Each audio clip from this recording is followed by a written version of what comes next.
السلام عليكم. maanta hal fariin oo fudud ayaan kuu hayaa. Ku mashquul naftaada, ha ku mashquulin dadka kale. Dad badan waxay wakhtigooda ku lumiyaan isbarbardhigga, hadalka iyo daawashada. Laakiin qofka guulaysta wuxuu isweydiiyaa, maxaan maanta sameeyaa si ay berri ii anfacdo?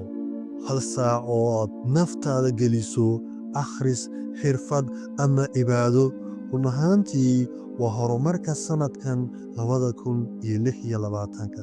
Samee. Qorshuhu ma aha riyo fog, waa in aad tidhaahdaa halkee ayaan rabaa in aan gaadho 6 bilood kadib. Kadibna aad run ahaantii u kala jebisaa qorshahaaga tallaabo yar, maalin kaste hal tallaabo. Taasi waa sirta guusha iyo yoolkaad ku gaadhaysid. Ha sugin niyadda, ha sugin qof ku riixa. Adiga ka bilow naftaada, kac. Xusuusnow mudane iyo marow, naftaadu waa mashruuca ugu weyn eed haysatid.